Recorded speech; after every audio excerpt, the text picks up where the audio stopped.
नमस्कार, DD news पर आप सभी दर्शकों का स्वागत है। आप देख रहे हैं हमारा सांकेतिक समाचार। मैं हूं साइमा खान और मेरे साथ है मेरी सहयोगी बीना। नजर डाल लेते हैं सबसे पहले हेडलाइंस पर।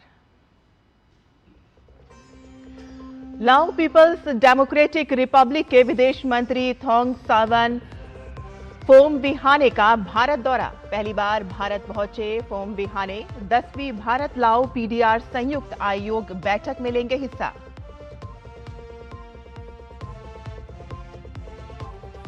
लेबनान ने हिजबुल्लाह और इजराइल के बीच आंशिक युद्ध विराम की घोषणा की। डोनाल्ड ट्रंप का दावा, लेबनान पर हमला न करने के लिए सहमत नेतन्याहू।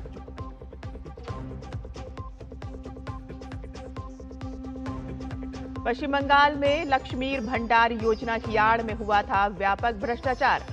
मुख्यमंत्री शुभेंदु अधिकारी ने ममता बनर्जी पर लगाया योजना के धन की लूट के गंभीर आरोप।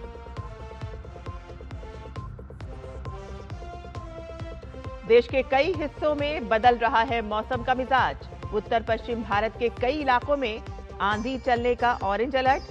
2 से 3 दिन में मॉनसून के केरलम तट पर पहुंचने की उम्मीद।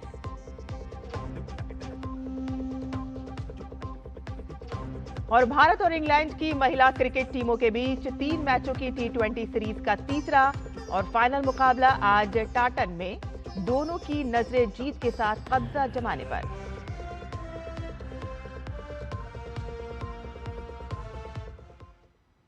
और अब समाचार विस्तार से। भारत और लाओ पीपल्स डेमोक्रेटिक रिपब्लिक यानी कि लाओ पीडीआर अपने राजनयिक संबंधों की 70वीं वर्षगांठ मना रहे हैं और इस अवसर को और मजबूत बनाने के लिए लाओ पीडीआर के उप प्रधानमंत्री एवं विदेश मंत्री थोंग सावन फोमविहाने अपनी पहली भारत यात्रा पर नई दिल्ली पहुंच चुके हैं। अपने भारत दौरे के दौरान थोंग सावन फोमविहाने विदेश मंत्री डॉक्टर एस जयशंकर के साथ 10वीं भारत लाओ पीडीआर संयुक्त आयोग की बैठक की सह अध्यक्षता करेंगे और इस महत्वपूर्ण वार्ता में दोनों देशों के बीच व्यापार, रक्षा और आपसी सहयोग के नए आयामों पर चर्चा होगी।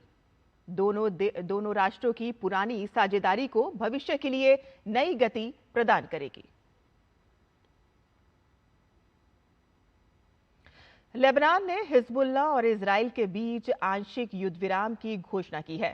हालांकि घोषणा के बावजूद हमले जारी हैं और स्थिति को लेकर संयुक्त राष्ट्र सुरक्षा परिषद की बैठक में अंतर्राष्ट्रीय नेताओं ने दोनों पक्षों को जिम्मेदार ठहराया है। हालांकि आंशिक युद्ध विराम कुछ हद तक तनाव को कम करने की दिशा में अहम कदम हो सकता है। वॉशिंगटन में लेबनान के दूतावास के अनुसार ये समझौता लेबनान में संघर्ष को पूरी तरह समाप्त नहीं करेगा। इजराइल से बैरूत और हिजबुल्लाह के नियंत्रण वाले उपनगरों पर हमले रोकने की बात कही गई है, जबकि ईरान समर्थित समूह इजराइल पर अपने हमले रोक देगा। हालांकि दक्षिण लेबनान में सोमवार शाम को भी हिंसा जारी रही और इस बीच संयुक्त राष्ट्र की राजनीतिक और शांति निर्माण मामलों की सह सचिव मार्था अमा आक्या पोबी ने कहा है कि घटनाएं एक खतरनाक और चिंताजनक बात का संकेत हैं, जो संघर्ष विराम समझौते को सीधे कमजोर करती हैं। ये लेबनान और इजराइल के बीच प्रत्यक्ष वार्ता के प्रयासों पर भी गहरा असर डालती हैं और स्थायी युद्ध विराम को खतरे में डालती हैं। वहीं अमेरिकी राष्ट्रपति डोनाल्ड ट्रंप का कहना है कि हिजबुल्लाह ने मध्यस्थों के माध्यम से इजराइल पर हमला न करने का वादा किया है। ट्रंप ने यह भी कहा कि इजरायली प्रधानमंत्री बेंजामिन नेतन्याहू लेबनान पर हमला करने की तैयारी कर रहे अपने सैनिकों को वापस बुलाने पर सहमत हो गए हैं। ट्रंप ने बताया कि ईरान के साथ भी बातचीत जारी है। पश्चिम बंगाल के मुख्यमंत्री शुभेंदु अधिकारी ने राज्य की पूर्व मुख्यमंत्री ममता बनर्जी पर भ्रष्टाचार के गंभीर आरोप लगाए हैं। शुभेंदु अधिकारी का आरोप है कि ममता बनर्जी की लक्ष्मीर भंडार योजना की आड़ में व्यापक भ्रष्टाचार हुआ है। मुख्यमंत्री का आरोप है कि केवल अवैध घुसपैठी ही नहीं, बल्कि आर्थिक रूप से पिछड़ी महिलाओं के लिए आवंटित इस सरकारी योजना के धन को जिलों में तृणमूल नेताओं ने व्यवस्थित रूप से लूटा है। उन्होंने दावा किया कि इस लूट के लिए ऐसा तंत्र बनाया गया जिसके जरिए एक दो नहीं बल्कि हजारों राकिबुल शेख जैसे पुरुषों ने भी महिलाओं के लिए बनी योजना का पैसा हड़प लिया। हाल ही में मुख्यमंत्री ने बताया कि राकिबुल शेख नामक एक पुरुष तृणमूल कार्यकर्ता के खाते में लक्ष्मीर भंडार की राशि जमा हुई थी।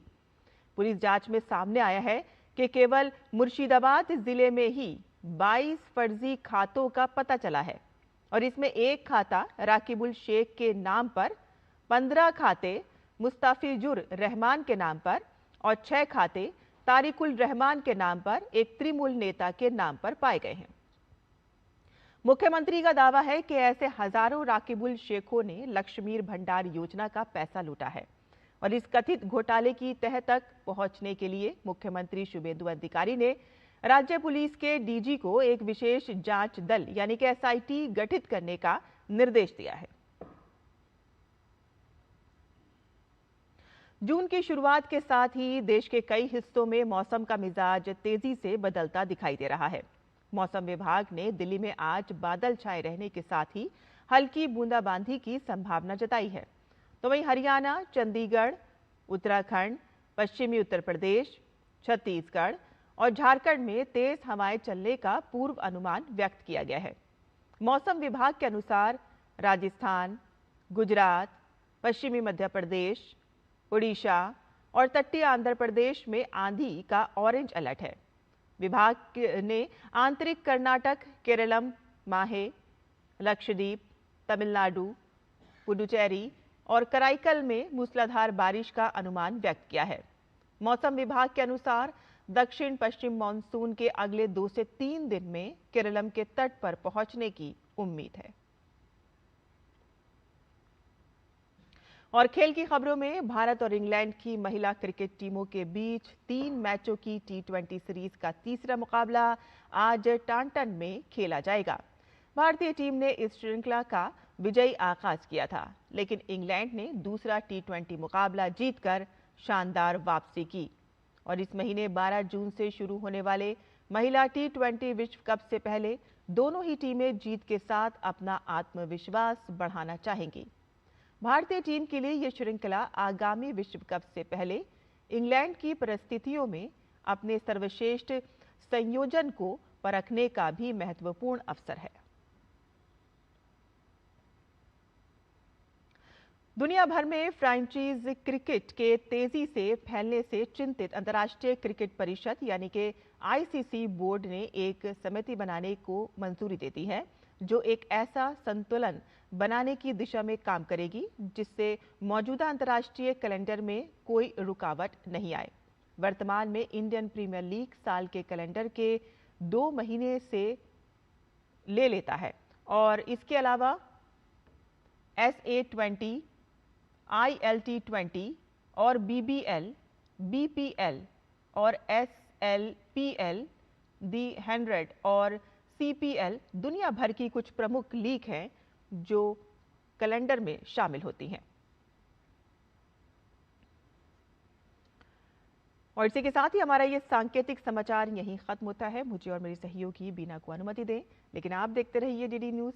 नमस्कार।